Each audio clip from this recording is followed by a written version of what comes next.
Welcome to Taiwan Talks, covering the latest global news from a Taiwan perspective. I'm Betty Chen.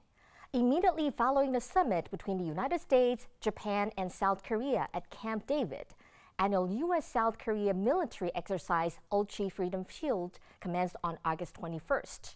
In response, North Korea announced that its leader, Kim Jong-un, inspected its EC Navy fleet and conducted a test launch of cruise missiles. What sort of tensions between North and South Korea, alongside U.S. involvement, will this drill bring to regional peace? Joining us today are Charles Wu, professor and chair of the Department of Diplomacy at National Chengchi University, and Lev Nachman, assistant professor at National Chengchi University. A very warm welcome to both of you on the show. So let's start with today's conversation. In this year's Ulchi Freedom Shield exercise, the scenario involves simulating a North Korean invasion as well as dissemination of false information, and the focus will be rapidly transitioning from peace to military preparedness. And also, the joint military exercise has been expanded compared to previous years, along with one very special point, that is the U.S. Space Force participating for the first time. So, Lev, what is the significance of their participation? So it's actually really important to have Space Force involved in these kinds of practices. Space is not something we typically think about. We often think of land, air, and sea. But in today's world, space is becoming one of the most important frontiers when we think about strategy and potential conflict.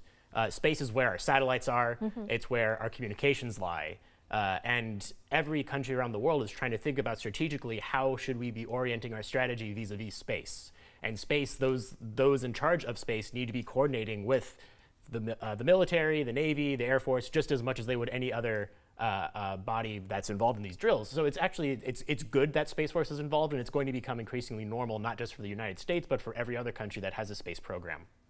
So Charles, what do you think of the significance of the U.S. Space Force joining the drill?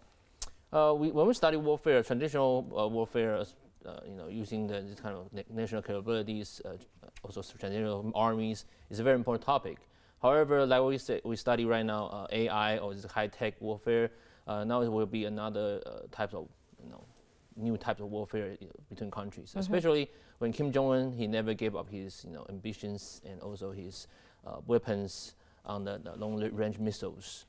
In the future, the two sides, especially United States and North Korea, how they battle on the space is a very important topic. And also, not only warfare, but civilians and also commercial cooperations on the space is another very important subjects between countries. So I think this time, United States and South Korea, they try to upgrade their cooperation on the space. I think it's very important subject to study. Definitely worthy of our attention, right? So in conjunction with the U.S. South Korea joint military exercises, South Korea itself also conducted a nationwide air raid drill for the first time after 6 years of hiatus.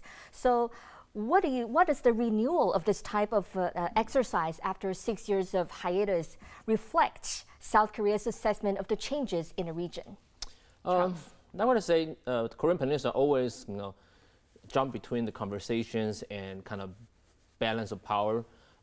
If we study, remember correctly, there's supposed to be a six-party talk, but it's ended around the early 2000s. After that, no really great power really want to take the responsibility, try to settle down or kind of seize these kind of very dangerous or intensive relations in the Korean Peninsula.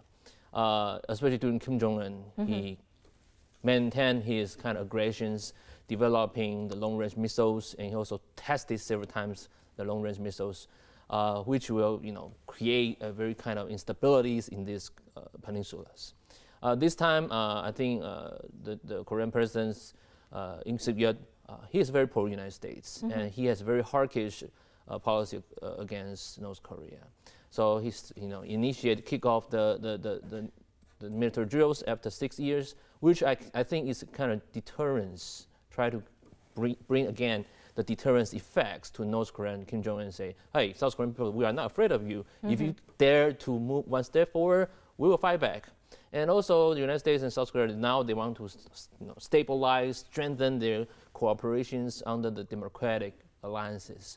So I think in the future, Biden administration will keep or maintain this kind of cooperation with U.S. administrations, no matter in the economics or security field. So going back to you, Lev, so we talk about the nationwide air raid drill in South Korea. What do you think of that? Yeah, I think it's definitely a reflection on President Yoon's administration's more hawkish attitudes and closer ties to the United States. It's no secret that the United States and South Korea's relations from a foreign policy and military perspective are at a perhaps all-time high under the Yoon administration. Now, the challenge going forward is that domestically, the Yoon administration is not universally loved. And in fact, there's a very good chance that they will face a very tough domestic competition in their local elections this upcoming year. And whether or not Yoon and the conservative parties will be able to actually win in the next presidential election is going to really be a challenge onto whether or not we're going to see this kind of maintained level of U.S. South Korean relations after this presidential term. So going back to the relationship between U.S. and South Korea, so can the substantial U.S. involvement in the exercise be interpreted as an indicator of heightened tension in the Korean Peninsula? Well, it's important to keep in mind that the U.S. is always going to be involved in South Korea. It's not that the presence of the U.S. is different or kind of changes the meaning, because the USFK in South Korea is a permanent feature of the U.S. South Korean relationship. It's not so much that the U.S.'s presence makes it different, it's more that the quality of the U.S. South Korean relationship under these two current administrations that makes it different. So going back to you, Charles, you just talked about a hawkish attitude adopted by President Yoon. Do you think that the U.S. involvement also shows even closer relationship between South Korea and the U.S. at this point? Yeah, it's obviously interesting that he improved the bilateral relations between Seoul and Washington, D.C. Okay, it's totally different from Moon Jae-in. This is why when we study the East Asian politics, South Korea, Japan, and United States, they are trying to formulate this kind of we call iron triangles, which they bring the democratic values together, strengthen the tightness of alliances. Which, when we study IR, we know when we go back to alliances, go back to realist powers. When they try to increase internal balance of powers, which will probably create kind of dilemma we call security dilemma to North Korea. This is why the North Korean president, I don't think he will give up. Instead, he will keep maintaining, testing the long-range missiles, and also they will also strengthening their relation with Beijing in the future. Indeed. So in this military exercises, not only the U.S. and South Korea are involved, but also a lot of other nations have participated, including Australia, Canada, France, the UK, Greece, Italy, New Zealand, the Philippines, and even Thailand participating under the UN command. So does the frequency of international joint military exercise indicate a gradual formation of the alliance, not just in the region, but maybe in the whole world? Like I say, when North Korea, they keep using the missile weapons or nuclear weapons, it creates not only a danger to South Korea, it creates a whole picture, a danger to the regions. And the first country who feel the danger is Japan. I think Tokyo, he also view North Korea as a potential enemy. This is why this time when the three presidents, they went to the United States, they became, and people are watching their kind of announcements, their policies toward North Korea. However, we know that North Korea is not himself. He is a buffer zone of China. China always using North Korea as a, I don't want to use the word, but it's watching dogs of the Beijing. So every time we talk about reunification of two Koreas or like denuclearize of North Korea's administrations, the factors or variable Beijing will bring into the discussions. So like what I say, we see this time a lot of countries join the military exercises, including New Zealand, Greece, Italy, Canada, Australia. Most of the countries are democratic countries, which I think also comply to Biden's policy. We call it big major democratic allies. They try to use this kind of ideas counter against authoritarian allies. So I think it's a very important topic under our studies. In the future, we need to see whether this kind of alliances formation will kind of stimulate or push China to give up their alliances policies, because we know that when Deng Xiaoping mentioned they say don't make alliances, right? However, we don't know if Xi Jinping in the future try to speed up their alliances and create two camps in the war. Probably will go back to the old Cold War era. Lev, what do you think of this kind of formation of alliances? Yeah, I think it's really important to remember that whether it's South Korea, North Korea, or Taiwan and China, we often think about these conflicts as if they happen in a vacuum between just those two countries, and that's not how war works, especially war in the Asia Pacific. Right. If we're going to see a conflict, like Charles just mentioned, Japan is number one, and Southeast Asia is going to be number two, Australia is going to be involved. And then, of course, when we have conflict like these, like in these countries, it's going to affect the entire world economy. So, of course, the United States, Canada, places that are not in the Asia Pacific necessarily are going to want to be involved.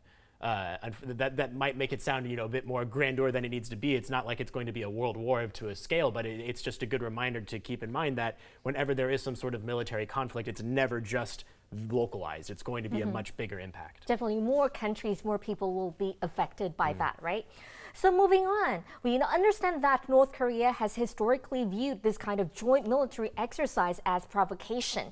So in previous years, it protested by using the missile launch tests. And also on the first day of the joint military exercise, North Korea released photos of its leader, Kim Jong-un, inspecting the Navy fleet, as well as overseeing the test launch of strategic cruise missiles. So do you think that the situation in Asia is now at a critical juncture, Lev? I will always stand by the saying that war is a policy choice and that war is not inevitable. I don't think that we need to say that we're at a critical juncture, that this is the worst that it could ever possibly get. We are certainly not at the worst it could possibly get.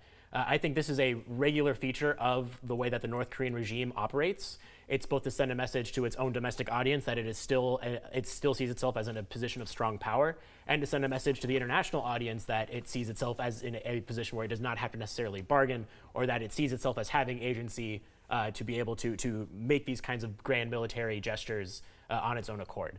I don't necessarily think that this is necessarily the worst time, but there are definitely signs for concern. I think the fact that there's been so many missile tests under the North Korean regime over the last couple of years, even before the Biden administration, under the Trump administration, I really think that this is a sign that things are ramping up, but ramping up does not mean that we're necessarily at a juncture. What do you think of that, Charles? For Kim Jong-un or the Kim's family, political survival is always the top issues for them. So this is why they always try to use their nuclear babies or nuclear bargaining chips to counter against the challenge from the Western society, leading by the United States. So like I say, they will never give up the nuclear babies or nuclear weapons in the future. This is why the United States, they keep an eye on the development of nuclear technologies and nuclear weapons in North Korea. This is also another reason why the United States and South Korea they make agreements on deploying the nuclear submarines in the Korean Peninsula, because we know that Im Shi-gyet originally he wanted to have nuclear weapons for South Korea. This is some Americans say no, you cannot have nuclear weapons. However, we can provide this kind of extended deterrence for you, which they send the Ohio-class submarine to South Korea to protect them.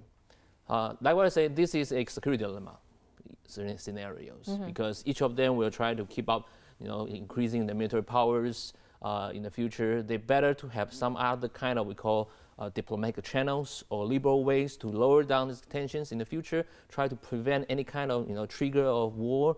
If there's a war, there will be a nuclear war in the Korean Peninsula. So I think North Korea, South Korea, and the United States they probably need to think about how to prevent the potential war in the future. Definitely, but what's the rationale behind North Korea by sending the photos? Like they have said sending out a signal or anything else? Yeah, I think that's, again, not new. I think that's just part of their propaganda machine. Right. That's really how they, again, try to speak to as big of an audience as possible and try to present themselves as not just authoritative, but strongman authoritative. Right. A warning was issued by North Korea ahead of the exercise, saying that if the U.S. does not abandon its hostile policy towards North Korea, then Korea will take, as mentioned by Charles and Lev, destructive nuclear deterrence. Do you think that they will really take actions? I like to say, in Kim Jong-un's administration, he will just keep increasing their capability in nuclear weapons. This is the way they protect their political survivals. But like I say, they also use different ways for the political propaganda. For example, they bomb up the buildings close the borders and want to show how strong they are. Right. And when the South Korean government say, hey, you need to compensate for the bombing or I will sue you, North Korean government say, so what, come. So this is why, the communication channels or this kind of consensus between two Koreas now is kind of disappear. So how can they build up mutual trust? However, before the trust, they need to start the mutual communication. It's very important for the two governments. And I think United States and China is another two great powers behind two Koreas, which will at least give them some push, let them go back to the negotiation table. Right. So Lev, do you think that anytime soon in the near future, will both Koreas go back to the negotiation table? In the near future, I think that's pretty unlikely, only because we are currently seeing administrations that are more hawkish than they are open to negotiation. I hope for negotiations in the future. I think it's important to keep in mind that just because administrations are hawkish doesn't mean that they don't want peace. Fundamentally, that is what everyone wants. War is what we do not want. I think it's just a matter of whether or not we think that if we were to enter into negotiations that they would be taken seriously, whether they would be meaningful. The reason why hawkish administrations don't negotiate is because from their perception, there's no point, because they're not going to be met in a realistic way. Right.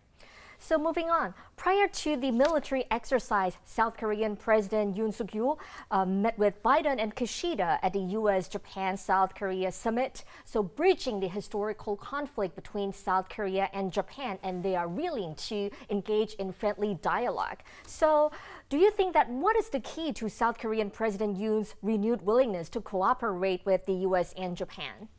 Like what I say, before in U.S. administrations, the United States, South Korea, and Japan is only by two ways cooperation.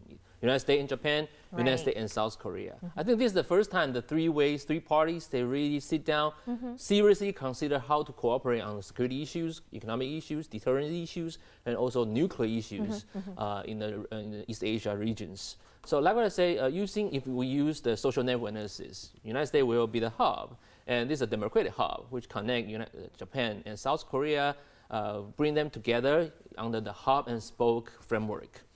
But like what I say, Japan and United States, they have some historical hatred against each other. So their relation is kind of between love and hate.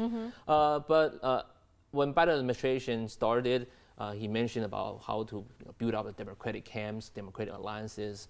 And this is why a lot of political observers, think tankers, and scholars, they are still start to talk about the three-way cooperations on, like I mentioned, several aspects, or even bring Taiwan into this three-way discussion or cooperations, especially the exchange of information, intelligence cooperations, military cooperations. This is a lot of things we can see. Right. We hope that love triumphs over hatred, and hopefully, what's the possibility of Taiwan's participation in this kind of alliance? I think currently it's relatively low, because when you have these sort of increasing relations, it's about gradual increases, and I think including Taiwan right now would be a very big jump. I think I would hope one day that Taiwan can be involved. It would be meaningful for Taiwan to be involved. But realistically, if you look at the comments made by all three presidents at Camp David, it was a reiteration that Taiwan policies have not changed. And what that means is that no formal relations with Taiwan, which means that Taiwan is unlikely to be formally invited or is very unlikely to be formally participating in these kinds of exercises. Now, that doesn't mean that they're not speaking to Taiwan in unofficial terms. Of course, all three countries have robust unofficial relations with Taiwan, but the idea of Taiwan being directly involved is probably unlikely to happen in the short term.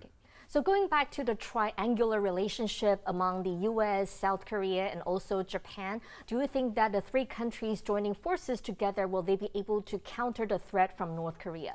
It's very important when we say balance of power, we have internal balancing and external balancing. Internal balancing means you're increasing your own national capabilities by military spending, human training.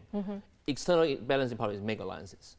So United States right now, they try to, first they say offshore balance, which means they want to bring alliance back using alliances a first line of counter or containment partners against China and North Korea. Like I say, if you are own United States, will be short of enough power capabilities to counter against the two authoritarian regimes. However, if you bring Japan and South Korea together, and also the two countries, they can fulfill their commitments, which means they need to do what they write down on the alliances frameworks. Probably there will be a very strong deterrence power against China and North Korea. What's your take on this, Lev? I really think, again, it's not just a question of what their international foreign policy goals are, but whether or not they can have longevity. And my comments earlier about the domestic situation for President Yoon is just as true in Japan. And whether or not the LDP will be able to maintain their position in Japan is likely because they're continuously the most popular political party. But whether or not Yoon will be able to continue his position in South Korea is a different story. And if we do see the Democratic Party in South Korea come back into power, whether or not Japan and South Korea will be able to maintain this new level of friendship, I think is a very big question mark and not something that we should assume to be true. So I think it's really a matter of trying to establish as many concrete policy objectives that these three allies can during these current administrations, from a foreign policy perspective at the very least, in order to ensure this sort of long-term stability of this new friendship, just in case that, if in the future, future administrations are to say walk back or change their mind, which is natural. I mean, we've seen that the relationship between South Korea and Japan is not always very stable, and even though it's good now, does not guarantee that it will be good in the future. We also understand that while the joint military drill between the U.S. and South Korea are happening, in the meantime, China is also conducting its military exercises. What about the timing of these two military exercises? Do you think that China's military exercises is purely a response to Vice President Lai's visit or transit in the U.S., or there's also some connection showing that China is trying to flex its military muscle in the region? I think this time the China's military drills is basically mainly focusing on the Vice President Lai's visit, because Lai's announcement or his policy, foreign policy, is still very kind of not ambiguous, but a little bit aggressive, because he mentioned he is the golden son of Taiwan independent movement, and he also mentioned about the day he entered the White House is the day they fulfill their political purposes. And this not only create impacts on the regions, they also create impacts on the White House. This is why Americans, they try to use different channels to ask Lai to clarify what's your ideas on the Taiwan independent movements. Are you still maintain your argument on Taiwan independent movements, or are you moving to, they call the Republic of China, or status quo? This is Beijing also, they are very worried about, they're cautious about the Lai's ideas, his foreign policy intentions. Even Lai mentioned a lot of times right now, he agreed the Republic of China, quote Taiwan, and he also agreed his maintenance of status quo. But people always say it's a kind of political propaganda. Yeah, in order to win the elections. So from the military drills from mainland China, we can see in the future, the two great powers, United States and China, they are still very, very careful and worry about the Taiwan elections in 2024. But you don't think the military drill from China is related to, like, the timing has nothing to do with that one between U.S. and Korea? No, and to comment on Lai, I think William Lai has been trying to spend the last 8 years trying to walk back his pro-independence comments. And he has been doing such a good job at maintaining his line of being pro-status quo, but his comments involving, being in the White House really was a hit to his reputation in the United States, which is why when he made his trip to the United States, I think it's important to note how quiet it was. Lai didn't say anything drastic. He really played by the rules, and that was really a matter of trying to win back over some of the trust that he had lost from the United States. I think Lai's in a bit of a difficult situation. If he says he's pro-status quo, people say you're just saying that for the election. And it doesn't matter how much he walks back his pro-independence comments, there's just always going to be that sense of doubt from the United States. So he's been trying as best as he can to really try to walk back as much as he can. From Beijing's perspective, it doesn't matter. It does not matter if William Lai renounces Taiwanese independence entirely. They still will not believe him, and they will still act accordingly. So it's almost irrelevant what William Lai says from Beijing's perspective, because if William Lai goes to the United States, that in and of itself is going to merit a response from Beijing, or at least from their perspective, that they have to have some sort of military drill. It has nothing to do with the United States and South Korea.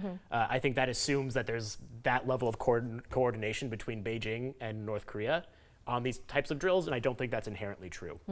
We do know that there was a very high likelihood of China having some sort of military drills in response to William Lai's visit, and I think that's really just what we're seeing. So one final quick question. Do you think that the situation, what's happening among the military drill between the U.S. and Korea, is actually beneficial to the Taiwan Strait? No matter using the military drills or military exercise is just one part of channels or mechanism for maintaining peace. When we talk about the long-term peace or permanent peace, there's a lot of ways we can maintain peace.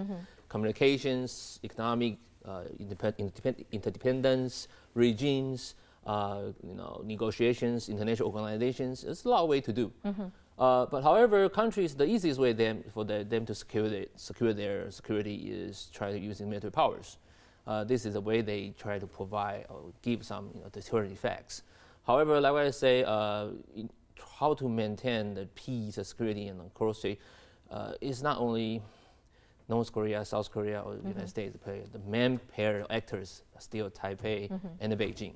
How these two parties can sit down and really talk or resume we call the old days communications and exchange of people or goods is a very important thing we need to focus. With an unprecedented expansion and the joining of the U.S. Space Force into the Ulchi Freedom Shield military exercise, following a key trilateral summit between Japan, South Korea, and the U.S., regional security is shaping up for democracies to unite against threats in the East Asia region. Taiwan might benefit from a strong U.S. presence in the region. Did you enjoy our show? Feel free to leave us a message on our YouTube channel and subscribe to Taiwan Talks. We look forward to connecting with you again soon.